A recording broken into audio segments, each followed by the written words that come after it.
देखिए मन सुंदर सोमवार से शनिवार रात 8:30 बजे सिर्फ दंगल टीवी पर। ये सब क्या है निहार जी? ये कैमरा लेंस, ये पेंसिल बॉक्स, ये है सब्जी, ये है रोटी और ये है दाल। पर ये सब क्यों किया आपने? बुआ सा से बचने के लिए, ताकि उन्हें यह पता ना चले कि मैं तुम्हारे लिए खाना ला रहा हूँ, वरना और कोई हंगामा करेगी। इसकी क्या जरूरत थी निहार जी? जरूरत है रुचिता, तुम्हें खाना खाना पड़ेगा, वरना मैं भी खाना नहीं खाऊंगा। आप भी ना।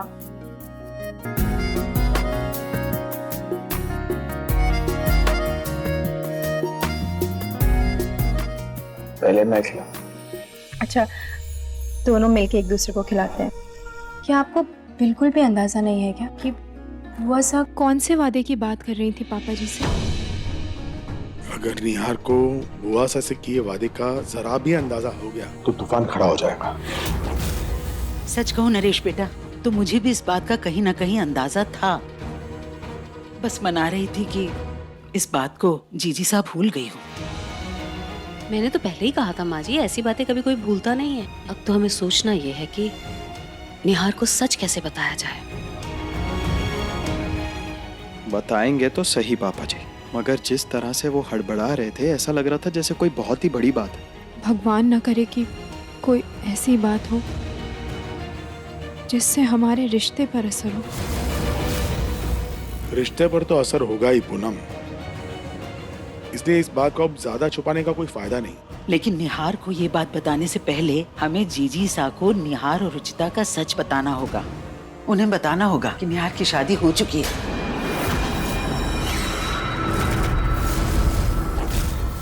रुचिता, मैं वादा करता हूँ, बात चाहे कोई भी हो, लेकिन उसे हमारे बीच कभी नहीं आने दूंगा। किसी भी राज का, किसी भी कसम का हमारे रिश्ते पर कोई असर नहीं पड़ेगा। मुंह खोलूं तो सांप लौट जाए।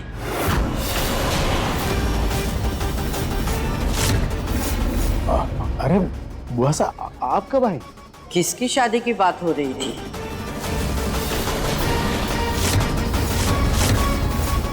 हुआ सा इनके दोस्त के बेटे की शादी है ना, उसी बारे में बात कर रहे थे। बहुत पुराने दोस्त हैं इनके। हम सोच रहे थे कि जाए कि नहीं जाए शादी में। हाँ, अच्छा अच्छा, एक पल के लिए तो मुझे लगा कि खैर छोड़ो। नरू जी बुआ सा। मेरा वादा भूलना मत, याद तो होगा ना तुझे? मेरी गलती की वजह से आपको बहुत तकलीफ हुई। प्लीज ये दवा लगा लीजिए, बाद में आपकी जितनी मर्जी आप मुझे उतना डांट लेना। प्लीज ये लगा लीजिए। पहले जलाओ फिर मरहम लगाओ। दे, खुद लगा लूंगी मैं, और आइंदा मेरी किसी काम में गड़बड़ की ना तो जीना हराम कर दूंगी तेरा, याद रखना।